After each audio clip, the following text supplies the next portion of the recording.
I will start my slide presentation और आप देखें इसको और इसके बाद आपका रिएक्शन जरूर चाहेंगे। पहला सवाल ये था कि अभियान क्या है।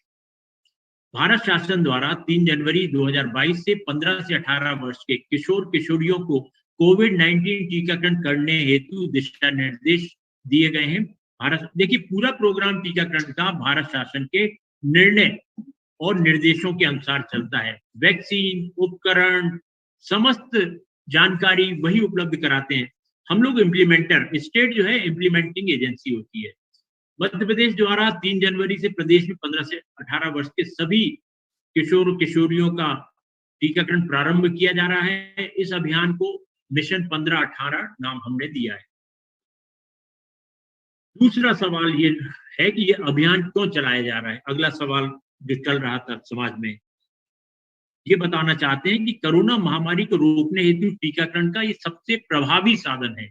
हमने देखा 16 जनवरी के बाद जब हमने हेल्थ केयर वर्कर को टीकाकरण किया, फिर फ्रंट लाइन को हमने फरवरी माह में किया, फिर मार्च में हमने जब 60 साल से अधिक बुजुर्गों को किया, तब तक बहुत अच्छा चला प्रोग्राम। इसके बाद अचानक बीमारी जो डेल्टा वायरस था, सेकेंड लहर, एकदम से तेजी से बीमारी बढ़ी और हम यहाँ पे टीका लगा रहे थे और 5 दिन बाद लोगों में बीमारी के सिम्टम आ रहे थे। क्यों? क्योंकि उनको हमने बोला था कि आप अपना स्टेटस जरूर बताइए, उन्होंने छुपा लिया। हम ये पूछते हैं टीका लगाने के पहले, आपको तेज बुखार तो नहीं है, आपको कोई गंभीर रोग तो नहीं है, आप किसी के कांटेक्ट, पॉजिटिव केस के कांटेक्ट में तो नहीं है।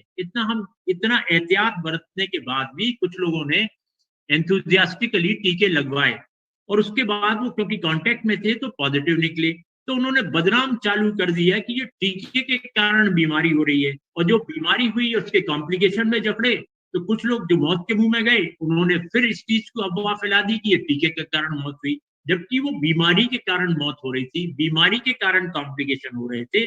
मगर समुचित जानकारी उपलब्ध ना कराने के कारण ऐसी स्थिति बनी कि हमारा प्रोग्राम विषमताओं में फंस गया।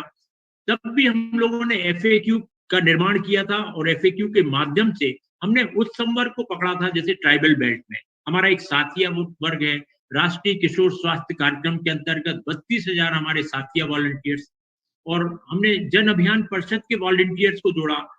हमने आजीविका मिशन के जो हमारी सेल्फ हेल्प ग्रुप है 37 लाख, इनसे डायरेक्ट कम्युनिकेट किया। हमने 15 लाख कॉलेजिएट स्टूडेंट्स को सीधे संवाद एफएक्यू का उनके प्रिंसिपल्स को ट्रेन करके किया और उसका असर ये हुआ कि प्रोग्राम को जो एकदम से डाउन में आ गया था वापस प्लेटफॉर्म पे लाए और तेजी से दौड़ते हुए सबसे अग्रणी राज्य में शामिल हुए। तो मेरी आपसे यही गुजारिश है, तमन्ना है, उम्मीद है कि आप भी इस प्रोग्राम में हमारे फ्रंट राजदूत, एम्बेसडर के रूप में काम करेंगे, संदेश वाहक के रूप में काम करेंगे। जहां भी भय और भ्रांति दिख रही है, इन आंसर्स जो आपके लिए तैयार किए, इनके माध्यम से लोगों में फैले हुए भय भ्रांति को समाप्त करेंगे। कोरोना महामारी तरह से समाप्त करने हेतु 15 से 18 वर्ष के सभी बच्चों एवं 18 से अधिक आयु के नागरिकों को टीकाकृत करना अत्यंत आवश्यक है। यहाँ यह भी बताना चाह रहा हूँ कि हमारे लगभग 95% प्रथम डोज और 92% यानी अभी भी 3% ऐसे नागरिक हैं जो घर में अभी बैठे हुए हैं, जिनको लग सकते थे और नहीं लगवा पा रहे हैं। तो आपसे ये भी उम्मीद है कि उन लोगों को भी चिन्हित कीजिए कि जिन्होंने पहला डोज लगा लिया और सेकेंड डोज आने में कतरा रहे हैं सिर्फ डर के कारण, और उनको भी प्रेरित करके उनका भी दूसरा डोज लगाइए। यहाँ यह भी बताना चाहता हूँ कि एक डोज आंशिक सुरक्षा देता है, सिर्फ 40% एंटीबॉडीज डेवलप करता है और उससे हम बीमारी से फाइट नहीं कर सकते। जब दूसरा डोज लग जाता है, कोवैक्सीन जो बच्चों में लग रहा है वो 28 से 42 दिन के अंतराल में लगाया जाता है। तो जब दूसरा डोज लग जाता है तो 90 to 95% हमारा इम्यूनिटी सिस्टम डेवलप हो जाता है, प्रतिरोध शक्ति। तो हमें डबल टीके लगाने में, पहली बार जब टीका लगाने तभी मानसिकता बनाना होगा हमारे बच्चों का कि बेटा दोनों टीके बेटी जरूर लगवाना आप लोग। वर्तमान में प्रदेश में 18 वर्ष से ऊपर 95% अधिक पात्र नागरिकों को दोनों टीके लगाए जा चुके हैं। वर्ग के बच्चों को भी कोविड-19 का टीकाकरण किया जाना आवश्यक है। और मैं तो ये कहूंगा कि अनिवार्य है। क्यों अनिवार्य है?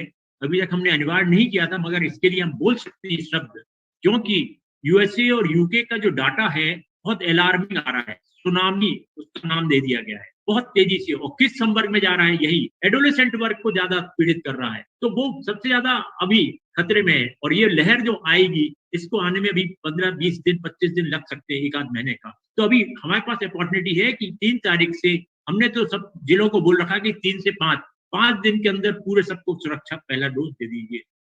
नेक्स्ट, इस अभियान के पात्र हितग्राही कौन होंगे? जो बच्चे 2007 के पहले जन्मे हैं। 2007 का मतलब जनवरी से लेके दिसंबर तक, पूरे वर्ष भर में उसके उसके या उससे पहले जन्मे हैं, वे सभी टीकाकरण हेतु पात्र होंगे। प्रदेश के आकलन के अनुसार इस आयु वर्ग के 48 लाख बच्चे अनुमानित है संख्या हमारी।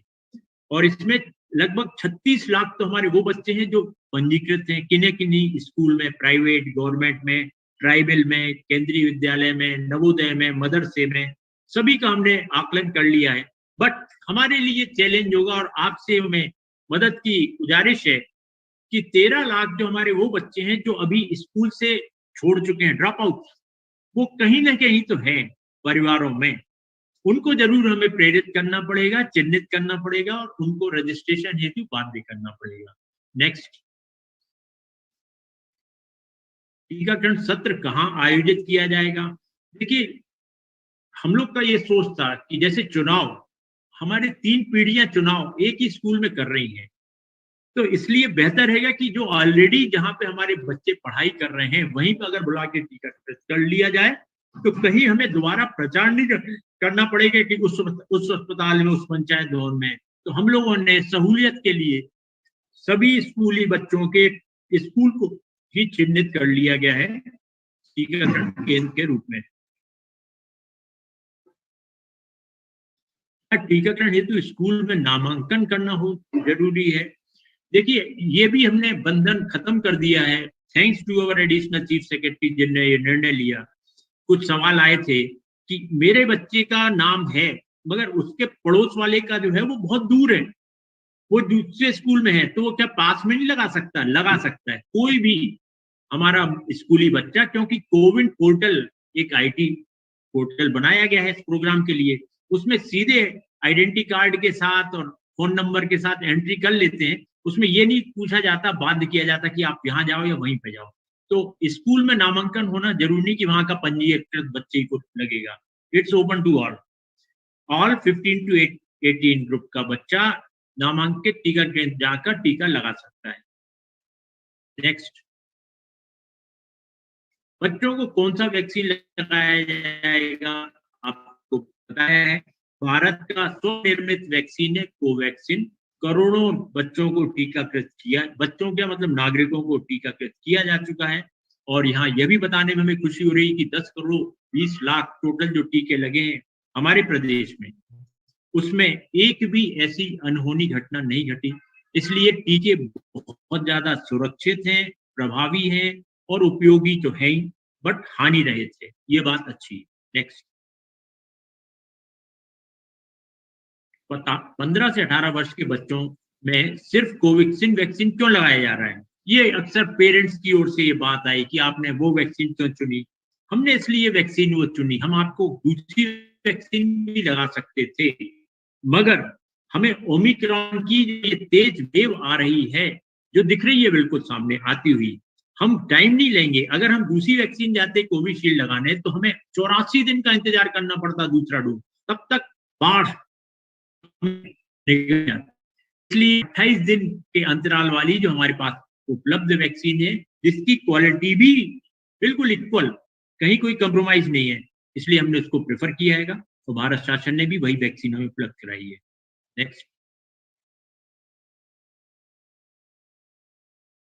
तो वैक्सीन के कितने डोज लगाए जाएंगे आपको बता दिया है, 2 डोज लगाए जाएंगे, 28 से 42 दिन के अंतराल में लगाए जाएंगे। और प्रथम डोज 3 जनवरी को है, तो इसके बाद जो 3 फरवरी हमारा तारीख आएगा, 1 फरवरी 1, 2, 3, उस जगह पे आपको, और आपको उसी स्थान पे जाके लगाएंगे तो आपके, और आप अपना एक, आपको सर्टिफिकेट भी, सेल्फ जनरेटेड सर्टिफिकेट भी मोबाइल में जनरेट हो जाता है। बट हमें ये देखना है कि दूसरा डोज भी लगवाएं। अधूरा अधूरा टीकाकरण का कोई मतलब नहीं रहता है। नेक्स्ट।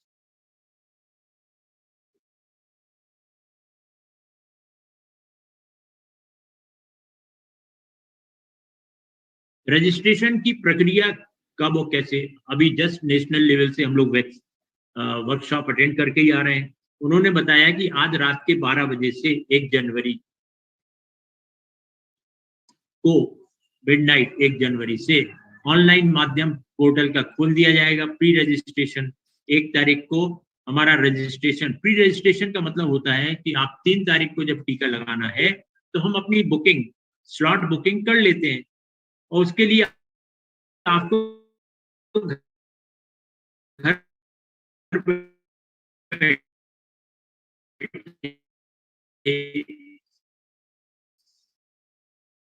मोबाइल ऐप के माध्यम से एंट्री करते हैं,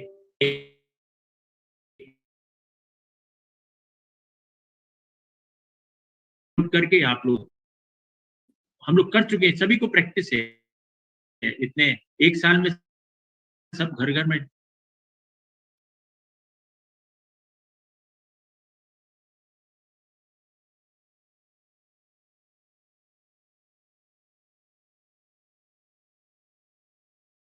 ये प्रॉब्लम, इसके साथ साथ हमने वो भी नंबर सबको बताना चालू कर दिया, और आपसे भी उम्मीद है। 1075 सिटी सेंटर हर जिले में है, और उसमें हमने 3 डॉक्टर्स बिठाए हैंगे 24 घंटे 8-8 घंटे की ड्यूटी के साथ। उनको ट्रेनिंग कर दी गई है कि भैया किसी भी रात में जिसको टीका लगा है वो फोन करता है कि हमें उल्टी हो गई, कुछ भी जो एसोसिएटेड अदर बीमारी के लक्षण हैं। देखिए कोइंसिडेंस होती है कि 4-5 दिन पहले मलेरिया के मच्छर ने काटा था, आज हम टीका लगाने गए और 6 घंटे बाद अचानक तेज ठंड देके बुखार आ गया। तो हमें भयभीत होने की जरूरत नहीं है, उसको इस प्रकार से देखें कि ये कोइंसिडेंस है, कोई बीमारी अन्य अपना असर दिखा रही है। तो इसके लिए हमने मददगार एजेंसी डॉक्टर्स को बिठाया है 1075 पे।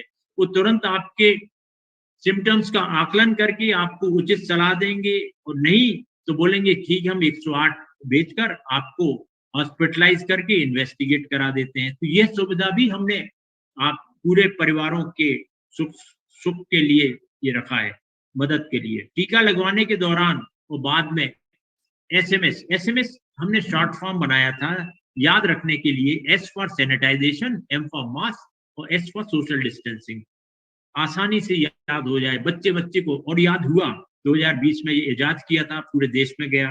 तो हम चाहते हैं कि एसएमएस का प्रयोग टीके लगने के बाद भी हम और आप, और अब जबकि आतंक मचा हुआ वायरस का दुनिया में, तीसरी लहर का आने की पूरी संभावना है, अभी से हम अपने को डबल प्रोटेक्ट कर लें, भीड़ भरे क्षेत्रों में ना जाएं, सर्दी खांसी वाले मरीजों से हम दूरी बनाएं, उनको आइसोलेट करें, उनका उनका टेस्ट करवा दें, और टेस्ट करने के बाद अगर पॉजिटिव आते हैं तो उनको जो भी दवाइयां हैं वो उपलब्ध करा दें।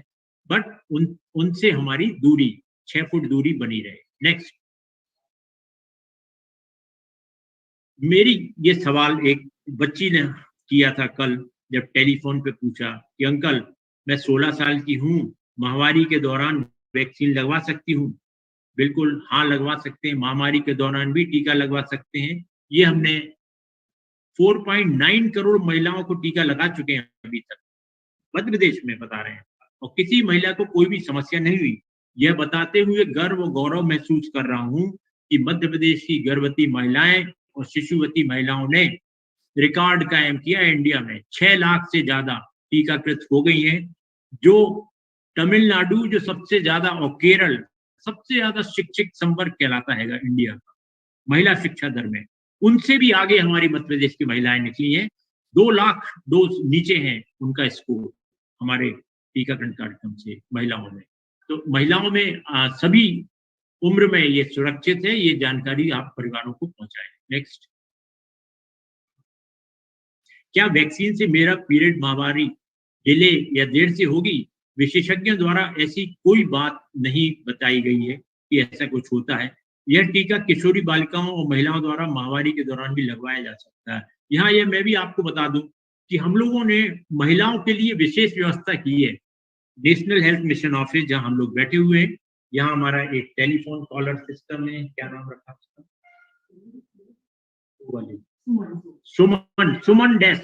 सुमन डेस्क एक हमने स्थापित की है। वहाँ हमारे बच्चे बच्ची सब हैं, उनको ट्रेनिंग दी है और वो 28 दिन तक जितनी भी महिला संवर्ग में हमारी टीकाकरण होती है कोविड का, उनका फॉलोअप किया जाता है 28 डेज तक। तो कतई घबराने की जरूरत नहीं है, हम लोग ने फॉलो मैकेनिज्म भी किया है।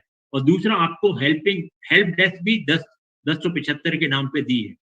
15-18 वर्ष के बच्चों का टीका क्यों लगाना चाहिए?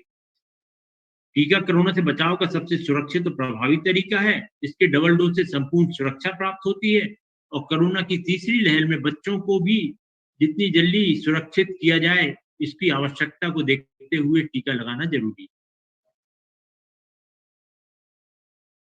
क्या सभी को टीका लगाना जरूरी? हाँ, बिल्कुल। समुदाय में इस संक्रमण की प्रतिरोध क्षमता विकसित किए जाने हेतु इस संक्रमण का देखिए, जो वायरस है ये थूक के माध्यम से उड़ता है।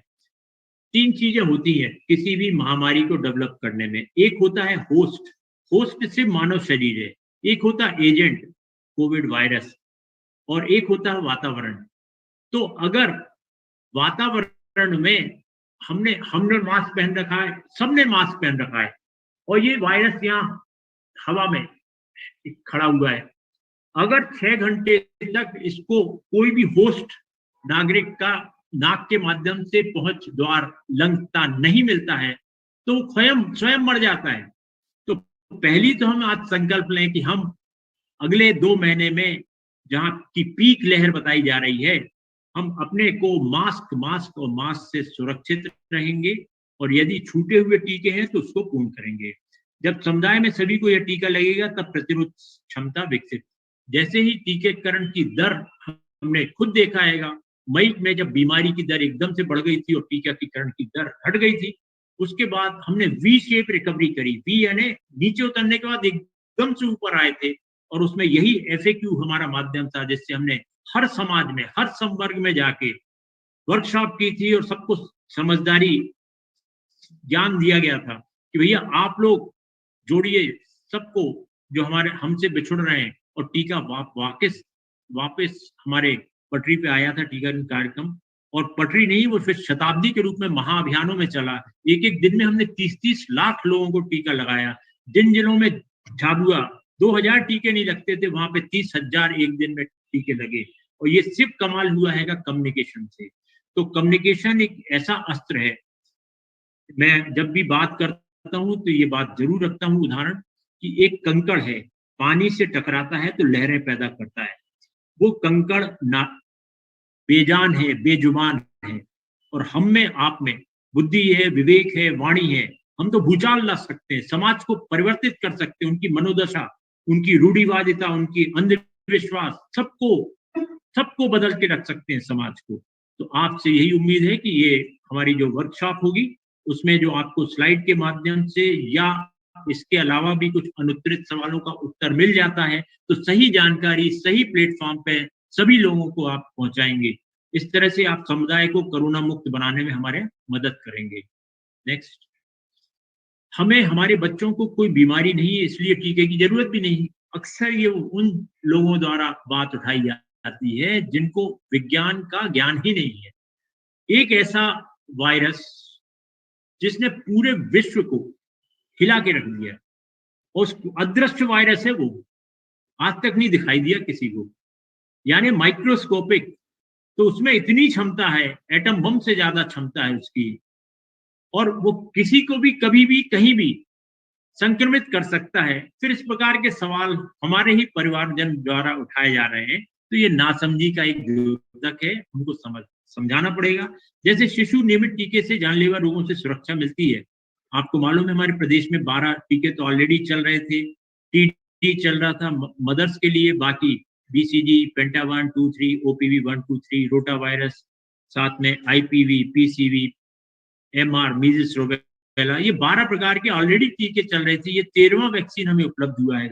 तो इसको भी हमें उसी प्रकार से ग्रहण करना होगा जैसे हमारे सभी माता पिता अपने बच्चों को और गर्भवती महिलाओं को लाके आंगनवाड़ी में टीकाकृत कराते हैं।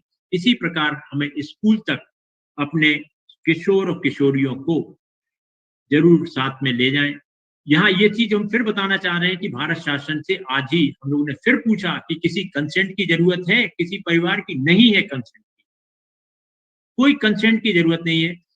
समझदारी किसमें है ये बताने की जरूरत है, और एडवोकेसी करना है और सेंसिटाइजेशन करना है और सही जानकारी देकर उन्हें प्रेरित करना है, प्रोत्साहित करना है और टीकाकृत करना है।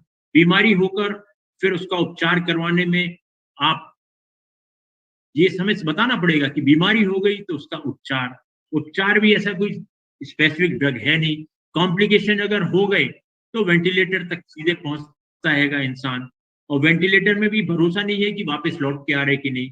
तो इतना जब हमें मालूम हो गया है कि इसका अंत कहाँ होता है, इसका अंत शमशान तक, और इसका रोकथाम कहाँ है, टीका। तो टीके से ज्यादा कोई प्रभावी अस्त्र शस्त्र नहीं है इस महामारी से लड़ाई का भी। कोविड-19 बीमारी शहर वालों को ही हो रही है, ये भी एक वाद विवाद चलता रहेगा शहर और गांव के बीच में। भाई साहब और बहन जी, ये आपको बताना होगा कि देखिए, अंतरराष्ट्रीय स्तर पे जब से ये विश्व एक गांव बन गया, हवाई जहाज के माध्यम से चाइना से पहली बार वायरस पूरे विश्व के 192 देशों में पहुंच गया। लोगों ने समझ लिया, जब हवाई जहाज कहाँ, गांव में तो उतरता नहीं है, शहर में उतरा था, तो उन्होंने कहा ये तो शहर की बीमारी है। भैया शहर की बीमारी थी, मगर उनके रिश्तेदार तो गांव में भी थे, उनको पिकनिक करने तो गांव में भी जाना था, जो ग्रामीण क्षेत्र में स्पॉट थे। तो ये यहाँ पे पीड़ित होके वहां पे उन्होंने उनके थूक के कण के माध्यम से फैला दिया।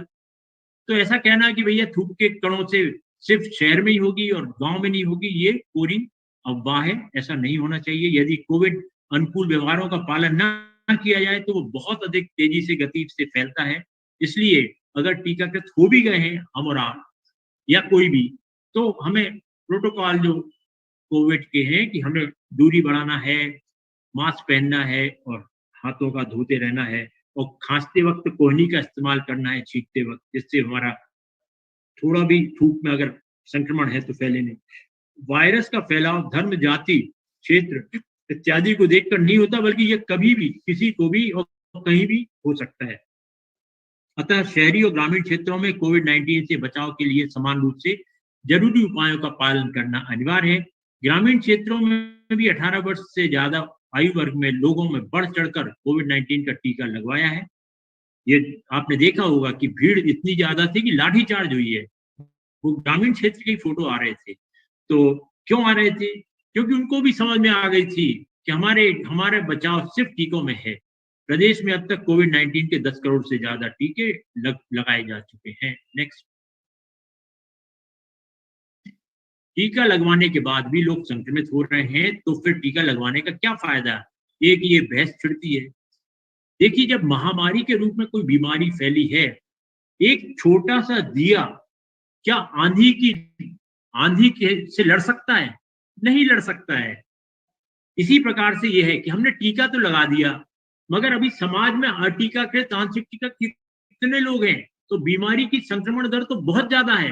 तो टीके लगने के बाद भी संक्रमण तो हो सकता है, मगर संक्रमण जिनको हुआ है उसकी बहुत अच्छी वैज्ञानिक जो हमारी रिसर्च चल रही है, उसमें रिपोर्ट आई है कि 98% मृत्यु दर में गिरावट आई, 95% हमारे कॉम्प्लिकेशंस में कमी आई और 93% हॉस्पिटलाइजेशन में कमी आई।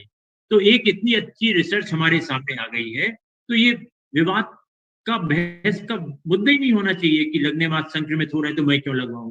इसके लिए बहुत अच्छा उदाहरण इन्होंने दिया है वैभव ने। हेलमेट लगाने से दुर्घटना को तो नहीं रोका जा सकता है।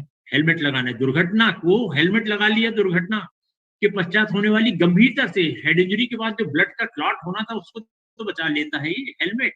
यही आपके लिए सुखद स्थिति है और हमें यही लोगों को समझाना है हेलमेट जैसे उदाहरण के साथ। वैक्सीन बच्चों के लिए खतरनाक तो नहीं है। देखिए, ये जो है बच्चों को, और बच्चों क्या बुजुर्गों को भी, मेरा वैक्सीन का प्रोडक्ट या कोई भी प्रोडक्ट मार्केट में तब खरा उतरता है और तब एक्सेप्टेंस ज्यादा होती है जब हम उसकी मार्केटिंग करें, मार्केटिंग के लिए उसके फायदे गिनाएं। तो हम लोग कहीं ना कहीं चूक गए हैं। हमारी फ्रंटलाइन वर्कर्स, एएनएम, आंगनवाड़ी, आशा यदि इससे जुड़ी हुई हैं, तो आपसे पुनः अनुरोध है कि आप फ्रंटलाइन वर्कर हैं, आपने गजब का जोरदार जबरदस्त प्रोग्राम चलाया है, कोविड वैक्सीनेशन 18 साल से अधिक समूह में। आपका नमन है, आपको धन्यवाद है और बधाइयां हैं। आपने तपती धूप, ठिठुरती ठंड और मूसलाधार बारिश में भी कभी अपने घर में अपने को नहीं रोका कि नहीं हम ड्यूटी पे क्यों जाएं, आप गई। अब वक्त आ गया है हमारे ही घर के उन नन्हे मुन्नों के लिए 15 से 18 साल, और उनको आप ताकीद करें, समझाएं। देखिए, हमारा जो स्कूल का जो बच्चा है, छोटा छोटा बच्चा, वो वो अनसंग हीरोज रहे। पोलियो उन्मूलन इस देश में कभी नहीं हो सकता था। मैं 10 साल लगातार 8 राज्यों में जाके एसएमओ WHO के रूप में काम करके आया हूं। मैंने अपनी सगी आंखों से देखा है कि दो बूंद जिंदगी को जो पॉपुलराइज किया है, माम पापा मम्मी भूल ना जाना, अपने बच्चों का टीकाकरण कराना, ये कानों में गूंज के सोते हुए लोगों को जगाया उन्होंने। तो बच्चों को हम लोग प्लेटफॉर्म को यूज करते हुए उनके माध्यम से अपन संदेश हर घर तक पहुंचाएं। दुनिया में लाखों बच्चों को कोविड-19 के टीके पूर्व में सफलतापूर्वक लगाए जा चुके हैं। हाँ, ये बताना चाहते हैं कि विश्व में अक्सर ये होता है कि ये हमारे यहाँ पहली बार लग रहा है कोविड टीका बच्चों में। यस, पहली बार लग रहा है। तो कहीं पहले लगा, विश्व के अनेक राष्ट्रों में बच्चों का टीकाकरण पहले से ही जारी है, और हमारे यहाँ तो अभी 15 साल, वहां तो 2 साल तक में जारी हो गया है, 2 साल तक की उम्र में, और सफलतापूर्वक हो रहा है। कहीं कोई हानिरत नहीं है स्थिति, कहीं कोई पीड़ित नहीं हुआ इसके टीके के दुष्प्रभाव से, क्योंकि दुष्प्रभाव ऐसे कोई ज्यादा है भी नहीं। तो ये समस्या सामने नहीं आना चाहिए कि बच्चे के माँ बाप डरें या बच्चे डरें टीकों से। इस वक्त हमें बीमारी से डरना है, टीकों से नहीं। यह संदेश क्लियर घर घर तक जाना चाहिए। वैक्सीन लगवाने की क्या प्रक्रिया है? वैक्सीन, देखिए आपको बता दें, ये सवाल बिल्कुल हमें बहुत अच्छा लगता है कि आपको मालूम होना चाहिए कि मैं जब टीका लगवाने जाऊंगा या जाऊंगी तो मुझे टीका मेरे शरीर में कहाँ लगाया जाएगा, दाहिने बाजू या बाएं बाजू, कोई भी एक बाजू में, जहां आप बोलोगे वहां पे हम टीका लगा देंगे। टीका क्या साफ एसेप्टिक रहेगा? यस। एडी सिरिंज यानी होता है कि एक बार हमने वैक्सीन 0.5 ml ले ली और आपको इंजेक्ट कर दिया, उसके बाद ऑटोमेटिक सिरिंज लॉक हो जाती है। ये बोला गया है कि हाथी की पूंछ से बांध के भी खींचा जाए तो वो नहीं खींचेगी। इसका मतलब कि वो डिस्पोजेबल सिरिंज है। एक उम्मीदवार को एक ही सुई और एक ही सिरिंज का इस्तेमाल होगा, इसलिए आप बिल्कुल ना डरें। और वो जो बारीक है, उसकी जो टिप है नीडल की, इतनी बारीक है कि वो दर्द रहित टीका, पता ही नहीं चलता कि कब स्किन के आर पार हो गई। मांसपेशी में टीका लगाया जाता है। नेक्स्ट, बच्चों को साइड इफेक्ट तो नहीं होंगे क्योंकि एग्जाम टाइम आने वाला है। ये अभी कल ही एक सवाल उठा था और किसी केंद्रीय विद्यालय इस टाइप से स्कूल में से आया था कि कोई भी साइड इफेक्ट गंभीर नहीं होते हैं, ये बताना पड़ेगा। और कुछ लोगों की सामान्य प्रतिक्रियाएं जैसे सूजन, ललामी, खुजली, हल्का दर्द, बुखार जो होगा तो 24 से 48 घंटे में बिल्कुल ठीक हो जाता है। नेक्स्ट, भविष्य में बच्चों को कोई परेशानी तो नहीं आएगी? भविष्य यानी आने वाले समय में टीके लगने के बाद बिल्कुल भविष्य में कोई परेशानी नहीं होगी। अब तो बीमारी से होने वाली परेशानियों से बचाव का वरदान है ये टीका। नेक्स्ट, अगर स्कूल वाले बोलेंगे तो हमें जरूर ही लगवाना पड़ेगा। यहाँ यह बताते हुए हमें खुशी हो रही है, हमारे पास डॉक्यूमेंटेशन है। फ्रंट लाइन वर्कर्स में हमने स्कूल के टीचर्स और स्टाफ को अपनी टीमों के द्वारा न केवल टीकाकृत किया, दोनों टीके लगाए, प्रमाणीकरण भी कराया है हर प्रिंसिपल से कि मेरे यहाँ के सभी स्टाफ और टीचर्स को दोनों डोज लग चुके हैं, और उनको न केवल डबल डोज लग चुके हैं बल्कि डबल सुरक्षा और डबल डोज का विश्वास भी प्राप्त कर चुके हैं। तो यदि आप उनसे पूछेंगे भी तो वो तो अपना खुद उदाहरण प्रस्तुत करके आपको प्रेरित करेंगे कि बेटे और बेटियों आप लोग जरूर लगवाइए। नेक्स्ट, हमारे यहाँ जल्दी शादी हो जाती है बच्चों की, उन्हें आगे जाकर अपना परिवार बढ़ाने में परेशानी तो नहीं होगी? देखिए, ये वाला जो है हमारे यहाँ सामाजिक तत्व बहुत ही खुराफाती होते हैं। एक एक सवाल मैं क्योंकि 1985 से टीकाकरण कार्यक्रम से जुड़ा हूँ, 6वीं वैक्सीन मीजल्स आई थी। 36 सालों से लगातार 12 वैक्सीन जो लॉन्च करी है, हर बार हर वैक्सीन के बाद ये वाली परेशानी खड़ी कर देता है हमारा वो वाला समूह जो जो खुद खुद तो कुछ नहीं कर रहे हैं मगर दूसरों की खुशियां नहीं देख पाते हैं, तो एक अफवाह फैला देते हैं कि ये नसबंदी हो जाएगी और आपका परिवार नहीं बढ़ेगा। तो आपको ये बता दें कि जो ऐसी कोई वैक्सीन और दवा अभी तक नहीं इजाद हुई है जिससे हम आपको खिला के या लगा के नसबंदी कर दें। अभी भी ऑपरेशन परमानेंट स्टेरिलाइजेशन ऑपरेशन के माध्यम से ही हो रहा है। और एक चीज बता दें आपको कि अभी ऐसा प्रकृति ने अलाउ नहीं किया कि ऐसी दवाई बना दें कि मैं आपको खिला के 104 बुखार पैदा कर दूं। जिस दिन ये वाली दवा आ गई कि हम आपको खिला के 104 बुखार पैदा कर दें, उस दिन दुनिया तबाह हो जाएगी। तो प्रकृति अलाउ नहीं कर रही है, इसलिए कोरी अफवाह रहती है इस प्रकार की नपुंसकता। 1985 में जब मैंने देश में टीकाकरण प्रारंभ हुआ था 19 नवंबर, उससे और आज तक देख रहा हूँ, उसमें करोड़ों की आबादी थी, अब अरब क्रॉस कर गई। तो नसबंदी जो है कोरी अफवाह है, ऐसा कुछ भी। नेक्स्ट, बच्चों को अभी ये टीका क्यों लगा रहे हैं? डर है पेरेंट्स में। भाई आपने क्यों लगाया ये आपको खुद सोचना पड़ेगा। आप तो 95 100 में से 95 हमारे परिवारजन खुद टीकाकृत कर लिए। ये सवाल आप अपने आप से पूछिए कि मैंने टीका क्यों लगाया। इसलिए लगाया कि हमें बीमारी ना जकड़े। और बीमारी से क्यों? क्योंकि बीमारी से हम डरे हुए थे, सहमे हुए थे, हम आंखों से देखे थे अपने को बिछुड़ते हुए, हमने अपने यार दोस्तों को भर्ती होते देखा था, अस्पताल में बेड्स नहीं थे, हमने वो सब परेशानियां देखी थी, इसलिए तो हमने टीकाकरण अपने को लगाया और हमें विश्वास हो गया कि टीका ही एकमात्र साधन है बीमारी से बचाव का। इसलिए डरने की कोई बात ही नहीं होना चाहिए। और बच्चों को भी आप समझदारी बता दीजिए, आप ज्ञान सही जानकारी उनको मिल जाती है। आज का मेरा युवा इतना परिपक्व है कि वो खुद डिसीजन लेने में सक्षम है, उसे किसी के सहारे या बैसाखी की जरूरत नहीं है। तेजी से बढ़ रहे कोरोना के केस सचेतक हैं कि भय भ्रांति भ्रामक जानकारी को तिरस्कार करें, सभी तथ्यों एवं वैज्ञानिक ज्ञान से जुड़कर यथाशीघ्र अपना एवं अपने बच्चों को दोनों टीके अनिवार्य रूप से लगाएं तथा कोरोना से मुक्त मध्य प्रदेश संकल्प को साकार करें। मैं आपको धन्यवाद दूंगा कि आपने धैर्यपूर्वक हमें सुना, हमारी बातों को समझा भी होगा और ग्राह्य भी किया होगा।